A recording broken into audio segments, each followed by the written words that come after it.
malgré l'exécuté de l'agenda, le président Omar Ba a sollicité que je puisse rencontrer les maires et les présidents du conseil départemental avant mon message à la nation.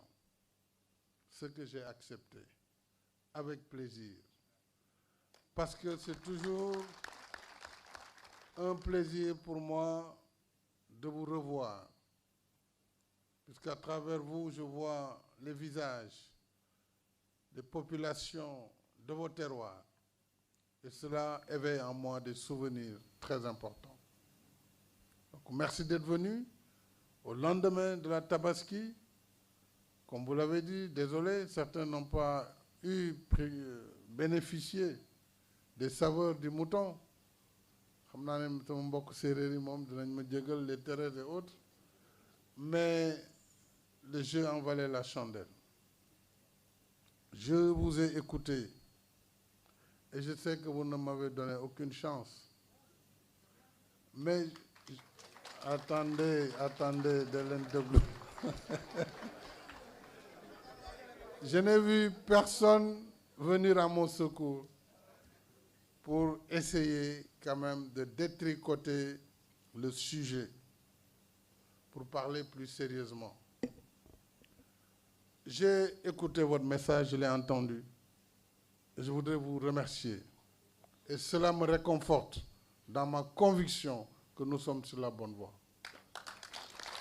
Et nous devons poursuivre cette voie, qui est la voie de la réussite pour le peuple sénégalais, qui est la voie de la stabilité de notre pays, qui est la voie de la sécurité, la voie de l'avenir de nos enfants. Cette voie-là, nous n'avons pas le droit de la perdre ou de créer des situations qui pourraient faire regretter le pays. Parce qu'en réalité, le danger rôde autour de nous et en notre sein. La coalition Benno Bokk Yakaar est une coalition historique qui, dans notre histoire politique, n'a jamais été égalée par la durée de son existence, par la performance de ses résultats. Et cette coalition doit survivre au-delà de 2024. Nous devons donc, par conséquent, comprendre que l'enjeu du moment est d'abord d'être unis. D'être unis. Unis, il n'y a aucune force politique qui peut faire face au Benno Bokk Yakaar. Cette assemblée en est une preuve exaltante. Plus de 85% des maires et présidents du conseil départemental du Sénégal. Il ne s'agit même plus de majorité. Il s'agit quasiment d'une unanimité. Et vous êtes l'échantillon représentatif du peuple. Et quelqu'un l'a dit, en politique, la seule légitimité qui vaille, c'est l'élection. Alors ceux qui s'agitent dans les médias ou les réseaux sociaux, ne croyez pas que leur avis peut m'affecter. Il ne faut pas le croire.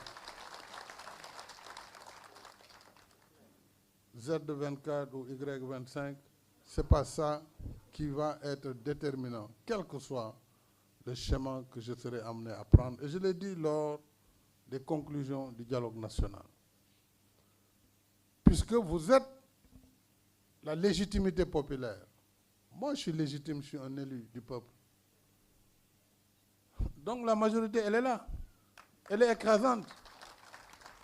D'ailleurs, ils le savent. Pourquoi autant d'excitation, autant d'indignité, parcourir le monde pour dénigrer votre pays et son président, sur la base du mensonge et des inventions. Simplement parce que vous pensez en le faisant, vous allez pousser le président à prendre une direction ou une autre. C'est peine perdue.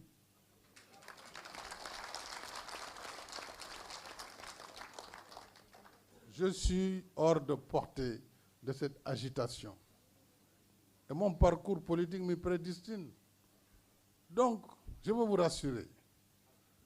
Moi, mon combat et ma plus grande fierté, c'est vraiment de vous conduire vers la victoire et de faire poursuivre notre politique économique au bénéfice de nos populations. Et vous l'avez dit, l'année prochaine, nous irons à l'Assemblée nationale avec un budget de 7 000 milliards. Le président Abdou Diouf, le président Senghor déjà, quand il partait, le budget du Sénégal était de 300 milliards. 19 ans après, il était de 596 milliards. Et 12 ans après, le président Wade, quand il partait en 2012, on était à 2400 milliards. Aujourd'hui, déjà, nous serons à 7000 milliards.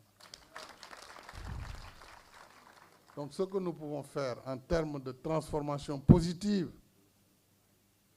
pour les populations, en termes d'accès universel à l'eau, à l'électricité, à l'assainissement, en termes d'infrastructures majeures, autoroutes, routes, ponts, chemins de fer, eh bien, nos prédécesseurs n'auraient pas pu le faire parce que dans les Yamoul, il y a le Mokodef.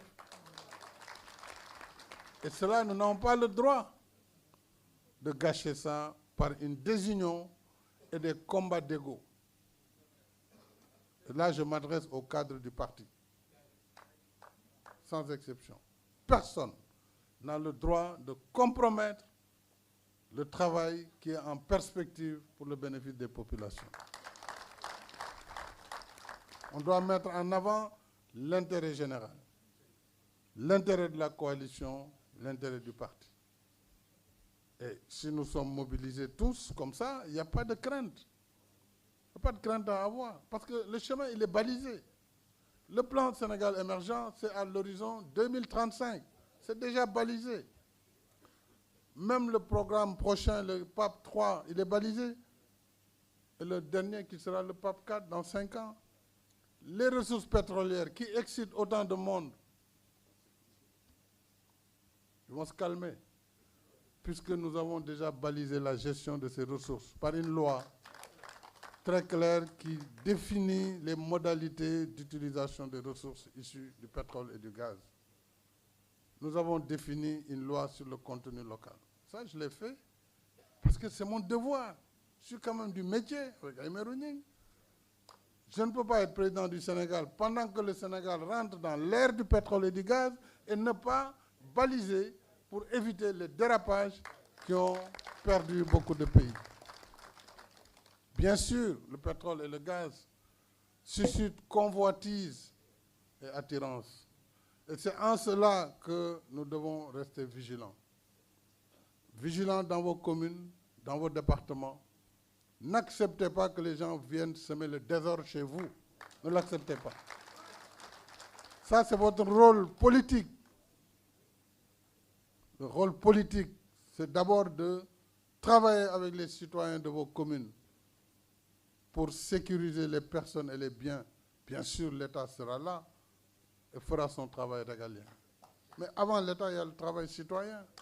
Et ce travail doit être assumé par vous, les politiques, avec les forces vives de vos collectivités.